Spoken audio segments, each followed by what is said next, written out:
Capítulo 18. Jogando na véspera do juízo final. Pela segunda vez naquela semana acordei em um sofá de quarto de hotel sem ter a menor ideia de como havia chegado lá. Esse quarto não chegava nem perto de ser bom como o do Four Seasons Alexandria. As paredes tinham rachaduras, as vigas aparentes que cruzavam o teto estavam empenadas. Um ventilador portátil zumbia sobre a mesinha de centro, mas o ar era quente como o de uma fornalha. A luz da tarde entrava pelas janelas abertas. Da rua vinha o som de automóveis buzinando e de ambulantes apregoando seus produtos em árabe. A brisa tinha cheiro de escapamento de carro, adubo e essência de maçã, o aroma melado e frutoso da fumaça de narguilés. Em outras palavras, imaginei que provavelmente estivéssemos no Cairo. Sadie, Bess, Walt e Zia estavam sentados em torno de uma mesa junto à janela, entretidos em um jogo de tabuleiro como se fossem velhos amigos. A cena era tão bizarra que pensei que ainda devia estar sonhando. Então Sadie percebeu que eu havia acordado. Ora, da próxima vez que decidir fazer uma viagem mais longa com seu Bah, Carter, avise-nos com antecedência. Não é divertido carregar você por 3 lances de escada. Massageei a cabeça que latejava. Ai, eu dormi quanto tempo? Mais tempo que eu, disse Zia. Ela estava linda, calma e descansada. Os cabelos recém-lavados estavam presos atrás das orelhas e ela usava um vestido novo, branco e sem mangas, que fazia sua pele bronzeada brilhar. Acho que fiquei encarando-a de um jeito muito direto, porque Zia baixou o olhar. Seu pescoço ficou vermelho. São 3 da tarde, ela disse. Estou acordada desde as 10 da manhã. Você parece melhor? Ela levantou as sobrancelhas como se me desafiasse a discordar. Você perdeu todos os momentos animados. Tentei lutar, tentei fugir. Este é nosso 3º quarto de hotel. O primeiro pegou fogo, contou Bess. O segundo explodiu, disse Walt. Eu já pedi desculpas, Zia franziu a testa. De qualquer maneira, sua irmã finalmente me acalmou. O que levou várias horas e toda a minha habilidade diplomática, Sadie disse. Você tem habilidade diplomática? Perguntei. Ela revirou os olhos. Como se você fosse notar, Carter. Sua irmã é muito inteligente, Zia comentou. Ela me convenceu a esperar você acordar para conversarmos e só então julgar seus planos. É muito persuasiva. Obrigada, Sadie disse presunçosa. Olhei para as duas e comecei a sentir uma pontada de terror. Vocês estão se dando bem? Não podem se dar bem. Você e Sadie não se suportam. Aquilo era um chabit, Carter, Zia respondeu, embora seu pescoço ainda estivesse muito vermelho. Acho Sadie admirável. Ouviu? Sadie disse. Eu sou admirável. Isso é um pesadelo. Sentei-me e derrubei os cobertores. Olhei para baixo e descobri que estava vestindo um pijama com estampa de Pokémon. Sadie, falei, eu vou matar você. Ela piscou inocentemente. Mas o ambulante pediu um preço muito bom por ele. E o Walt disse que era seu tamanho. Walt levantou as mãos. Ei, não me culpe, cara. Eu tentei defender você. Bess bufou, depois fez uma boa imitação da voz de Walt. Pelo menos pegue os de tamanho GG com o Pikachu. Carter, suas coisas estão no banheiro. Agora, vamos jogar Senet ou não? Fui cambaleando até o banheiro e fiquei aliviado ao encontrar roupas normais esperando por mim. Cueca limpa, jeans e uma camiseta sem Pikachu. Tentei ligar o chuveiro e ouvi um barulho parecido com o de um elefante moribundo, mas consegui um pouco de água com cheiro de ferrugem da torneira da pia e me lavei da melhor maneira que pude. Quando saí, não me senti exatamente revigorado, mas pelo menos não cheirava a peixe morto e carne de bode. Meus 4 companheiros continuavam jogando Senet. Eu já ouvira falar nisso, Era supostamente um dos jogos mais antigos do mundo, mas nunca tinha visto ninguém jogando. O tabuleiro era um retângulo dividido em 3 fileiras de 10 espaços cada uma, com quadrados azuis e brancos. As peças eram círculos também nessas cores. Em vez de dados, havia 4 lâminas de marfim que pareciam palitos de picolé, brancos de um lado e marcados com hieróglifos do outro. Pensei que as regras desse jogo tivessem sido perdidas, comentei. Bess levantou uma sobrancelha. Talvez para vocês, mortais. Os deuses nunca esqueceram. É muito fácil, disse Sadie.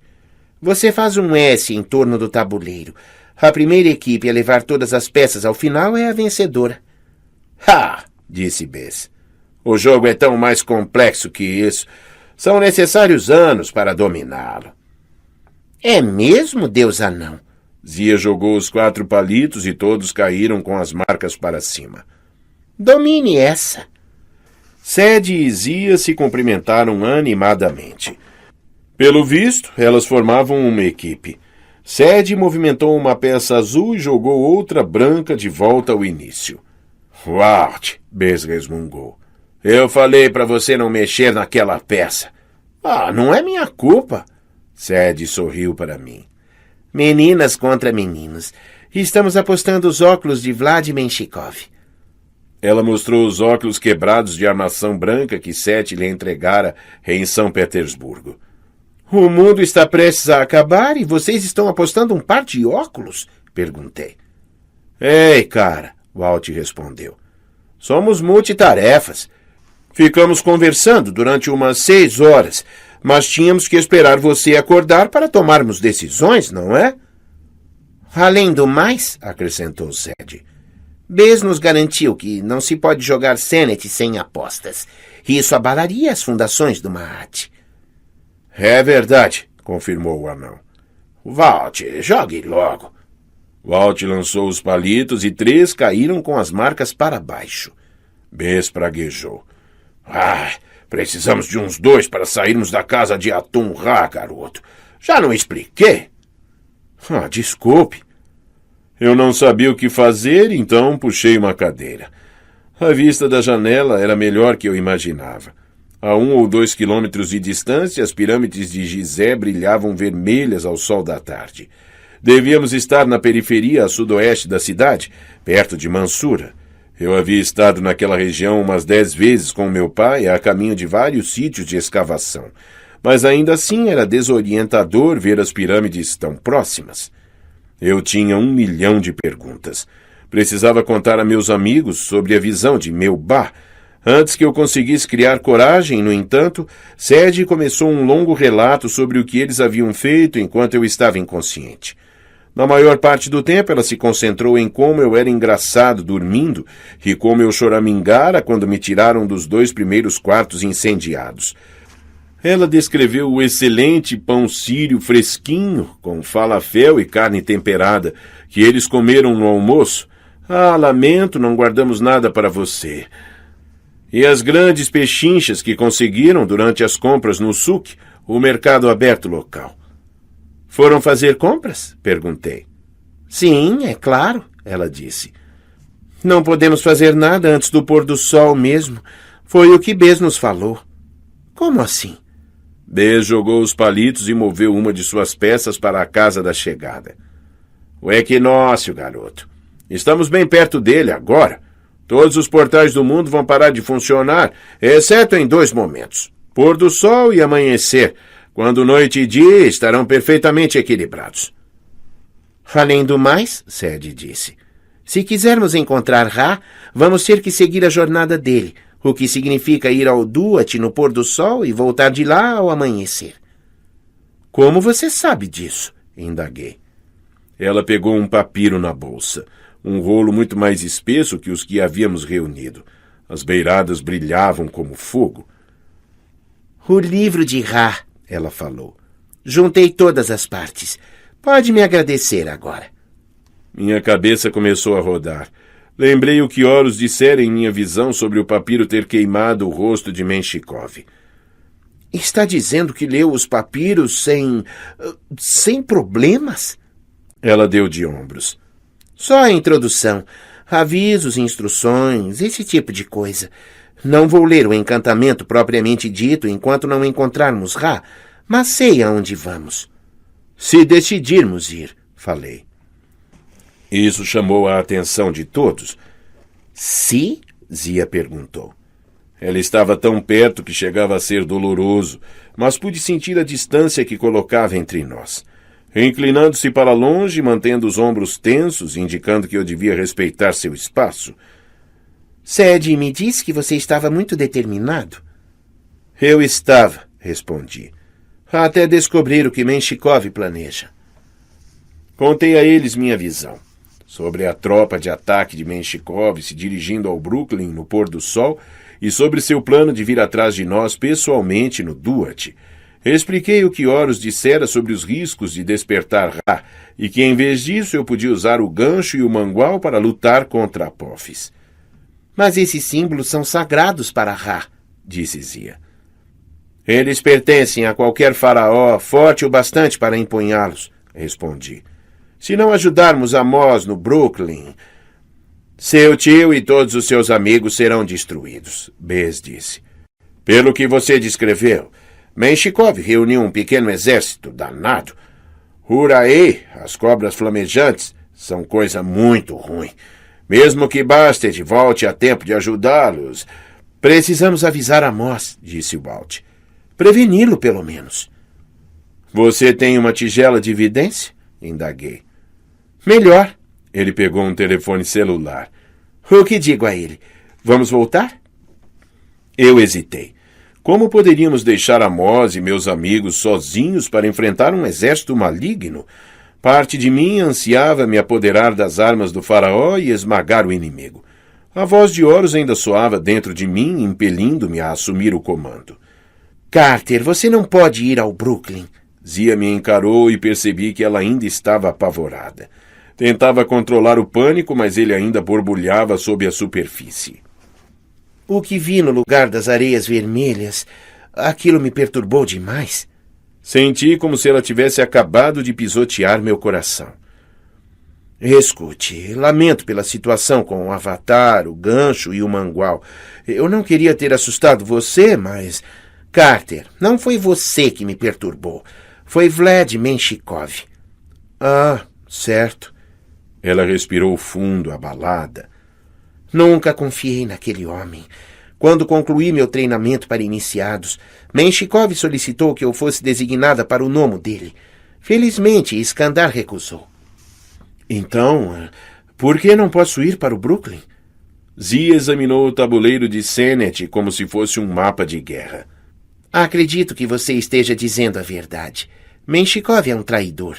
O que descreveu de sua visão... Creio que Desjardins venha sendo afetado por magia do mal. Não é o enfraquecimento do Maat que está drenando a força vital dele. É Menshikov, Sede deduziu. Acredito que sim. A voz de Zia soou rouca. E creio que meu velho mentor, Iskandar, estava tentando me proteger quando me colocou naquela tumba. Não foi por engano que ele me deixou ouvir a voz de Apophis em meus sonhos. Foi um tipo de aviso, uma última lição. Ele escondeu o gancho e o mangual comigo por alguma razão. Talvez soubesse que você me encontraria. De qualquer maneira, Menshikov precisa ser detido. Mas você acabou de dizer que não posso ir ao Brooklyn, protestei. Eu quis dizer que você não pode abandonar sua missão. Acho que Iskandar anteviu esse caminho. Ele acreditava que os deuses deviam se unir à Casa da Vida e eu confio na opinião dele. Você precisa despertar Ra. Quando ouvi Zia falar dessa maneira, senti pela primeira vez que nossa missão era real e crucial. E muito, muito louca. Mas também senti uma pequena fagulha de esperança. Talvez ela não me odiasse completamente. Sede pegou os palitos de Senet. Bem, está decidido então. Ao pôr do sol, abriremos um portal no topo da Grande Pirâmide. Vamos seguir o antigo curso do barco solar pelo Rio da Noite, encontrar Ra, despertá-lo e trazê-lo conosco ao amanhecer. E, se possível, achar algum lugar para jantarmos no caminho, porque estou com fome de novo. Vai ser perigoso, Bes disse. Temerário. Provavelmente fatal. Então será um dia como qualquer outro para nós, resumi. Walt franziu o senho, ainda segurando o celular. E aí, o que devo dizer a Amos? Que ele está por si próprio? Não tanto, Zia respondeu. Eu vou para o Brooklyn. Eu quase engasguei. Você? Ela me olhou irritada. Eu sou boa com magia, Carter. Não foi isso o que quis dizer, é que... Eu mesma quero falar com Amos, ela disse. Quando a Casa da Vida aparecer, talvez eu possa intervir, ganhar tempo. Tenho alguma influência junto a outros magos. Ou pelo menos tinha, quando o Skandar estava vivo. Alguns deles talvez ouçam a voz da razão, especialmente se Menshikov não estiver lá, instigando-os. Pensei na turba furiosa de minha visão. Razoável não foi a primeira palavra que me veio à mente. Aparentemente, Walt estava pensando o mesmo. Se você se teletransportar ao pôr do sol, ele disse, vai chegar na mesma hora que os atacantes. Será um caos, não vai sobrar tempo para conversar. E se você tiver que lutar? Vamos torcer para não chegarmos a tanto, disse Zia. Não era uma resposta muito reconfortante, mas Walt assentiu. Eu vou com você. Sadie derrubou os palitos de Sennett no chão. O quê? Walt, não. Em sua condição... Ela tapou a boca com as mãos, mas era tarde demais. Que condição? Perguntei. Se Walt soubesse o feitiço do olho do mal, acho que ele o teria lançado em minha irmã naquele momento. A história da minha família, ele falou. Algo que contei a Sadie confidencialmente. Ele não parecia muito feliz com isso, mas explicou a maldição da sua família, a linhagem de Akhenaton, e o que isso significava para ele. Eu só fiquei quieto, atordoado. O comportamento discreto de Walt, suas conversas com Jas, seu humor soturno, tudo passava a fazer sentido. De repente, meus problemas pareciam muito menos importantes. Puxa, cara, murmurei. Walt... Olhe, Carter, o que quer que você pretenda dizer, aprecio o sentimento. Mas já cansei de condolência. Convivo com essa doença há anos. Não quero as pessoas sentindo pena de mim, nem me tratando como se eu fosse especial. Eu quero ajudar vocês. Vou levar Zia de volta ao Brooklyn. Assim, Amos saberá que ela está indo em paz. Tentaremos postergar o ataque, resistir até o nascer do sol, para que vocês possam voltar com Ra. Além disso... Ele deu de ombros. Se vocês fracassarem e não pudermos impedir a Apophis, amanhã estaremos todos mortos mesmo. Isso é que eu chamo de olhar pelo lado positivo, comentei. Então algo me ocorreu. Um pensamento tão inquietante que pareceu uma mini-reação nuclear em minha cabeça. Espere! Menshikov disse que descendia dos sacerdotes de Amon-Ra. Bes bufou com desdém. Eu odiava aqueles caras. Eram tão metidos à besta. Mas o que isso tem a ver com a história? Esses não foram os mesmos sacerdotes que lutaram contra Akhenaton e amaldiçoaram os antepassados de Walt? Perguntei. E se Menshikov conhecer o segredo da maldição? E se ele puder curar... Pare!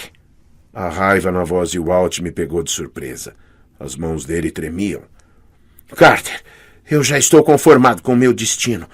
Não vou alimentar esperanças por nada. Menshikov é o inimigo. Mesmo que ele pudesse ajudar, não faria isso. E se vocês o encontrarem, não tentem fazer nenhum acordo. Não tentem argumentar com ele. Façam o que precisam fazer. Destruam-no. Olhei para Sadie. Seus olhos cintilavam como se finalmente eu tivesse feito algo certo. Tudo bem, Walt, falei. Não vou mais tocar no assunto. Mas Sadie e eu tivemos uma conversa silenciosa muito diferente. Enfim, concordávamos plenamente sobre algum assunto. Visitaríamos o Duat. E enquanto estivéssemos lá, viraríamos o jogo contra Vlad Menshikov. E iríamos encontrá-lo, arrebentá-lo e obrigá-lo a nos dizer como curar o Walt. De repente, eu me sentia muito melhor com relação a essa missão. Então partimos ao pôr do sol, Zia anunciou. Walt e eu vamos para o Brooklyn. Você e Sadie vão para o Duat. Tudo certo. Exceto por um detalhe. Bess encarou os palitos de Sennedy que Sadie havia derrubado no chão. Você não conseguiu esses pontos. É impossível. Sadie olhou para baixo. Um sorriso iluminou seu rosto. Sem querer, ela havia conseguido um 3, exatamente o que precisava para vencer. Moveu sua última peça até a casa da chegada, depois pegou os óculos de Menshikov e os experimentou. Pareciam sinistros nela. Não pude deixar de pensar na voz áspera e nos olhos dele, destruídos, e no que poderia acontecer com minha irmã se ela tentasse ler o livro de Ra. Não pude deixar de pensar na voz áspera e nos olhos dele, destruídos, e no que poderia acontecer com minha irmã se ela tentasse ler o livro de Ra. O impossível é minha especialidade, ela falou. Vamos, querido irmão. Vamos nos preparar para a Grande Pirâmide.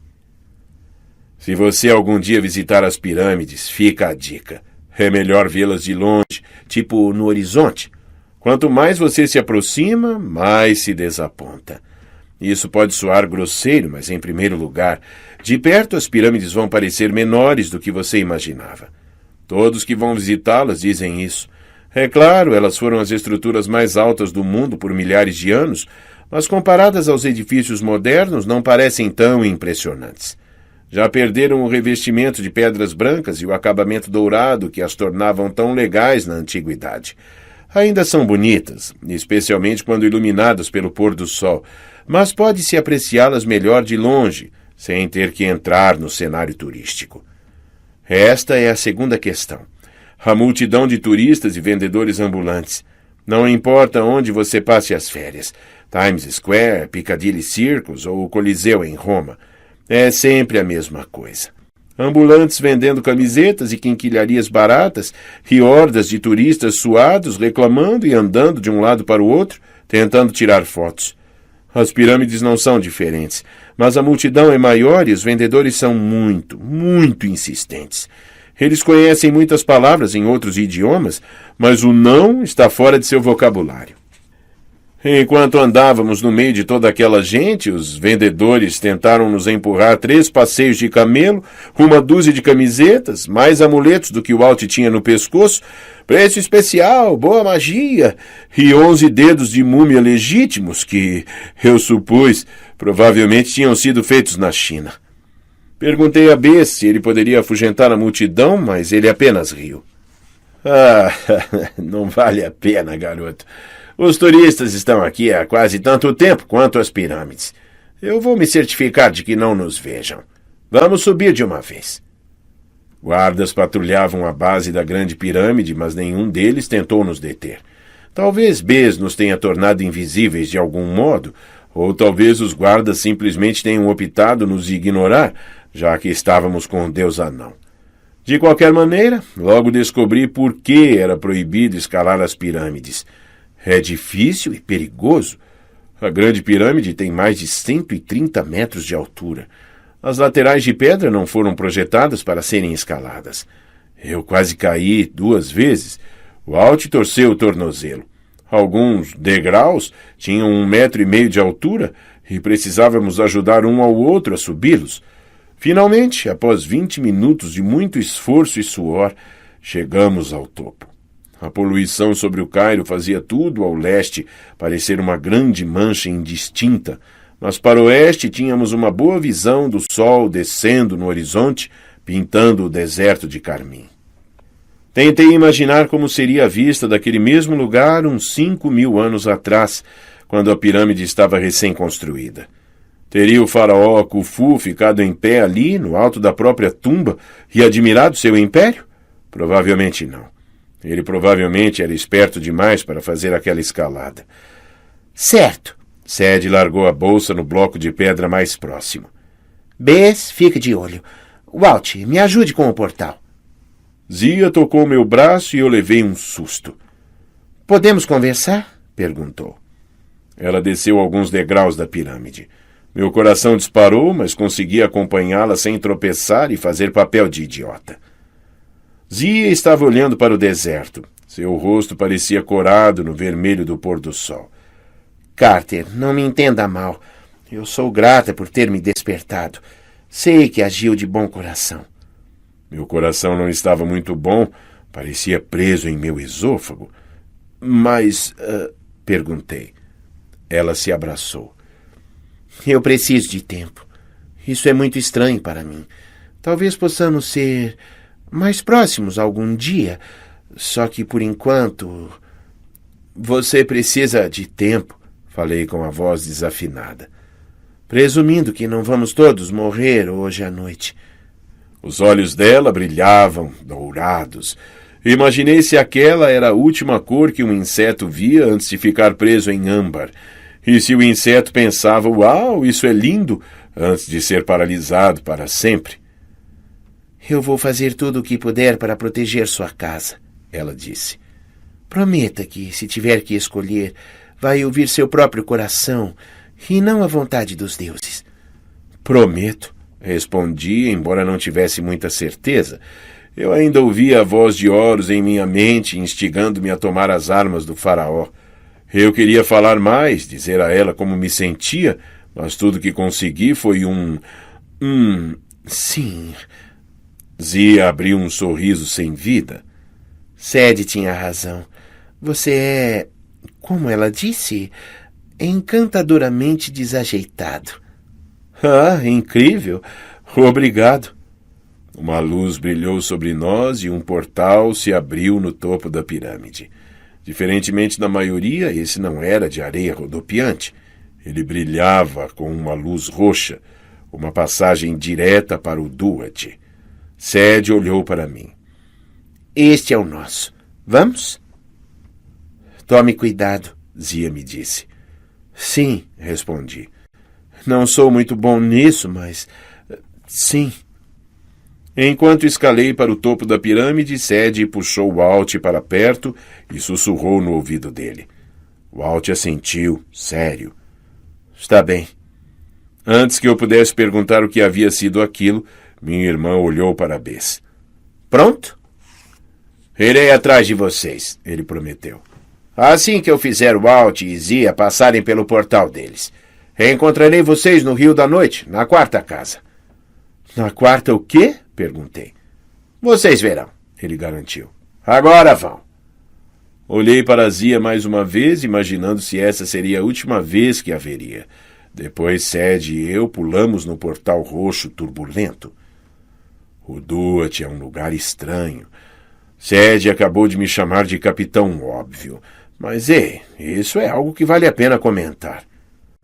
As correntes do mundo espiritual interagem com seus pensamentos, puxando para lá e para cá, dando forma ao que você vê para adequar essas imagens ao que você conhece.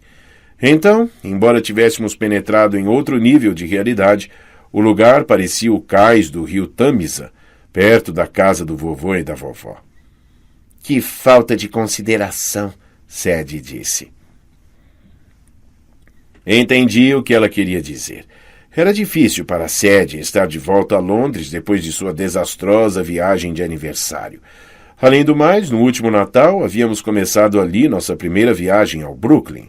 Tínhamos descido aquela escada com Amos até o Atracadouro e entrado em um barco mágico. Na época, eu chorava a perda de meu pai. Estava chocado por meus avós nos entregarem a um tio de quem eu nem me lembrava e apavorado com a ideia de viajar para o desconhecido. Agora, todos aqueles sentimentos se acumulavam dentro de mim, intensos e dolorosos como antes. O rio estava coberto por neblina. Não havia luzes da cidade, só um brilho sinistro no céu. O horizonte de Londres parecia fluido, edifícios mudando de posição, erguendo-se e desaparecendo, como se não conseguissem encontrar um lugar confortável para se instalarem. Abaixo de nós, a neblina se dissipava sobre o Atracadouro. Sadie, olhe, falei. Ao pé da escada havia um barco ancorado, mas não era o de Amos. Era o do Deus Sol, exatamente como estivera em minha visão, uma embarcação que fora altiva no passado, com um convés amplo e lugar para 20 remadores, mas que agora mal conseguia flutuar. A vela estava rasgada, os remos quebrados, e as cordas cobertas de teias de aranha. No meio da escada, impedindo a passagem, vi meus avós. Eles de novo, Sadie resmungou. Vamos. Ela marchou escada abaixo até ficar cara a cara com as imagens brilhantes de nossos avós. Saiam da frente, Sadie ordenou. Minha querida, vovó respondeu com os olhos cintilantes. Isso é jeito de falar com sua avó? Ah, desculpe, Sadie respondeu. Esta deve ser a parte em que eu digo, puxa, que dentes grandes você tem.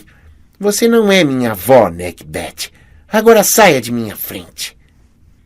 A imagem da vovó tremulou. Seu vestido estampado transformou-se em um manto de sebentas penas pretas. Seu rosto contorceu-se em uma máscara flácida e enrugada, e a maior parte do cabelo caiu, o que a colocou na marca dos 9,5 no feiômetro, empatada com Bs. Tenha mais respeito, amor, a deusa arrulhou. Viemos apenas para lhe fazer uma advertência amigável. Vocês estão prestes a ultrapassar o ponto sem retorno. Se entrarem naquele barco, não poderão voltar. Não terão como parar até passarem pelas 12 casas da noite, ou até morrerem. Ah! Vovô grunhiu. Ele coçou as axilas, o que podia indicar que estava possuído pelo deus babuíno Babi, ou não, já que essa atitude não era tão estranha para vovô. Escutem, Babi, Neckbet insistiu. Vocês não têm ideia do que os espera no Rio. Você mal conseguiu enfrentar nós dois em Londres, menina. Os exércitos do caos são muito piores. Desta vez ela não está sozinha. Dei um passo adiante com o gancho e o mangual. Agora, deem-o fora. Vovô grunhiu e recuou. Os olhos de Neckbet se estreitaram. Você ousaria brandir as armas do faraó? Seu tom expressava uma ponta de admiração relutante. Um movimento audacioso, criança. Mas isso não vai salvá-los. Você não entendeu, respondi. Estamos salvando vocês também. Estamos salvando todos nós de Apophis. Quando voltarmos com Ra, vocês vão ajudar. Vão seguir nossas ordens e convencer os outros deuses a fazer o mesmo. Ridículo, Neckbet chiou. Ergui o gancho e o poder percorreu meu corpo. O poder de um rei. Esse gancho era o cajado de um pastor. Um rei lidera seu povo como um pastor lidera seu rebanho. Exerci minha vontade e os dois deuses caíram de joelhos. As imagens de Neckbet e de vovô evaporaram, revelando a verdadeira forma dos deuses.